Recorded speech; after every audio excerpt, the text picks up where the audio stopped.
Hi there, I thought I'd make a video on my S-50. This thing is fantastic. I was senior engineer with Roland between 1988 and 1996, and this was my favourite keyboard of the day, along with the D50. This obviously is a sampling keyboard, but it's really good, fantastic sound quality. Now, I've had a couple of W30s in the past as well, but I just had one keyboard that I could take over abroad with me where I am now. And I sold the W30 because of a few things with it. One, the display on the W30 was very noisy. It's constantly whines, and that's to do with the backlight. And there's no way out of that. The backlights do eventually go as well, and you can switch the backlights off, but there's just too many compromises. Plus things like the alpha wheel on the W30 is not very good quality, and they break down. I don't know, I just think the S-50 is a piece of class, really.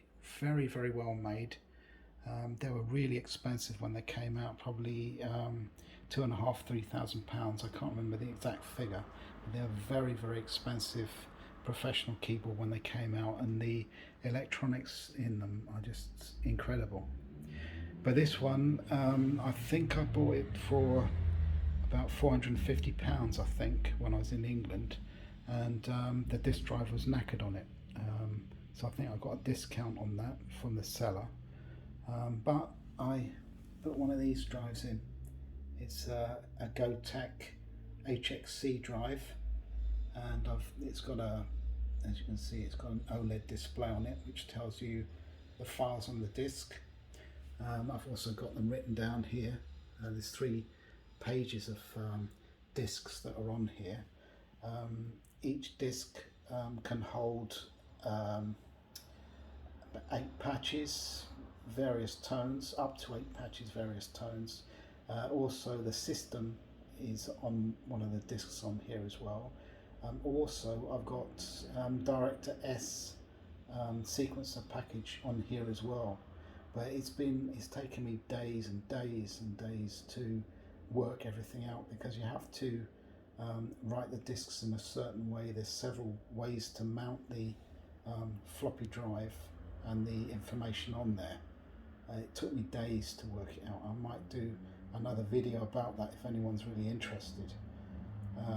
But these sound superb. They sound superb. The 2 standout patches for me on this are the patches you can get. You can get all of these on the internet from Llama Music and the S Group forum in Canada.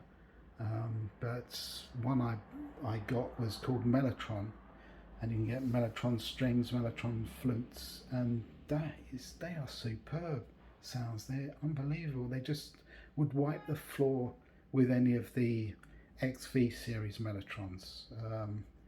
They're just unbelievable. They sound so lifelike. When you touch each of the keys, you can hear that it's a different piece of tape, because, as you might know, the Melotron was in a way the first sampler, but instead of holding the sounds in RAM digitally, it held all the sounds on lengths of tape.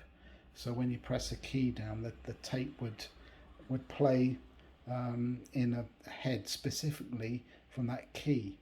Every key had a different head and a different piece of tape. It's just incredible. And obviously the tapes were multi-track tapes, and the heads were multi-track heads, so depending on what instrument you selected, it would play that particular part of the tape. His system was very problematic, needed servicing a lot, but the sound was sublime from a Melotron. As people would know, Melotrons are heard in things like Strawberry Field, the flutes in that, and I heard Demonis Roussos, very early Demonis Roussos, in his band. He did a song called Rain and Tears a long time ago in the 70s, and that used Melotron strings and fluting. Melotron has got fantastic sound, and on the S-50 it sounds great. With the old DACs that the S-50 has got, the sounds are just superb in these. I love the S-50 sounds, they're just brilliant. I had a W30, and it was a choice between either this or the W30, and I chose the S-50 because the W30, although it was a very good synth, had more memory and some onboard wave ROMs and everything. The big problem with the W30 is the display.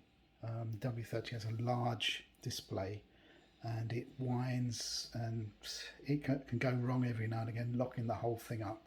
This is as you can see, it's not a big display particularly, but it is a different type of display which is much less problematic. And obviously, being an ex Roland senior engineer, I was there from 88 to 96. I know all about servicing of these, and the S-50s hardly ever went wrong. Just the odd disk drive, but things like this alpha wheel is so much better quality than the W30. It's just beautiful, and this is still perfectly functioning. Very good keyboard action with aftertouch as well.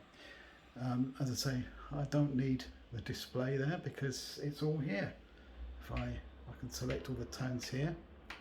Now this particular bank of tones, whoever uploaded these to the site has been very clever, because they've encrypted them in some way that if you try and copy any of the tones from here to transfer somewhere else, the whole synth locks up and you have to reload the system again.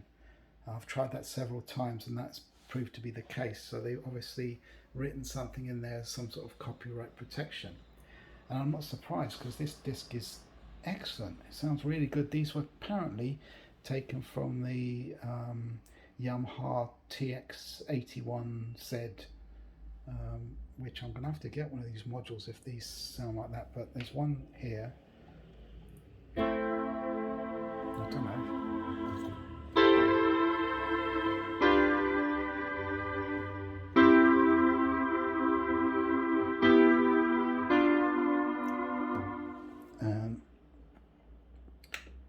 Liquid.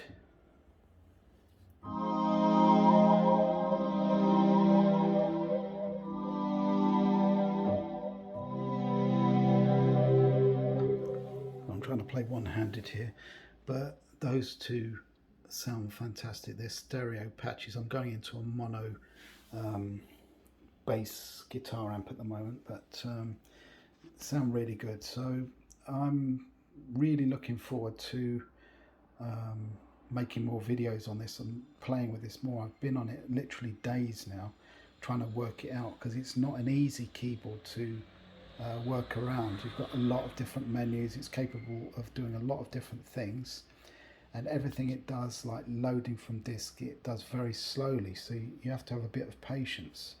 But generally what I do is I use one of these sort of Bluetooth devices here, so if I can load anything off the internet, or anything from a song, sample anything from a song, I play it into one of these via my phone usually, and that goes into the back there, and yeah, basically I can sample what I want on the web or from any CD or anything just through this via Bluetooth, or connect it directly into the back, no problem.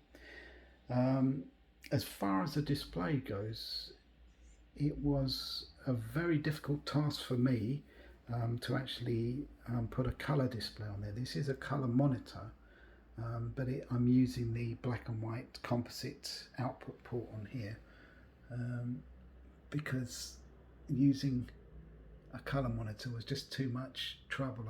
I would have had to buy a board from China, from AliExpress, and while I was in the UK that was very easy to do, to buy stuff from AliExpress or eBay or wherever. But where I am at the moment, it's very difficult, and a lot of things go missing in the post, or they take ages to come, or they're ridiculous freight costs. So I haven't gone down the route of doing a colour monitor yet, but I might be designing a circuit that works with these sort of monitors and doing it later. But obviously don't want to do anything that might harm my lovely S-50.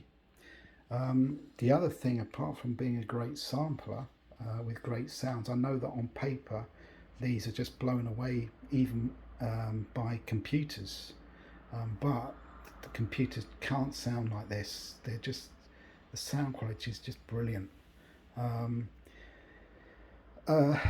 Yeah, so apart from this, obviously I use it as a controller, and I've got a couple of modules. I've got a Proteus module, and I've got just bought a JV1080, so I'll be editing some patches on that and making some decent patches. Once I get properly set up in my sort of studio workshop area, I'll make more videos on these sort of things. So there we go. Thanks very much for watching, and hope you keep safe with this COVID, and yeah, see you soon.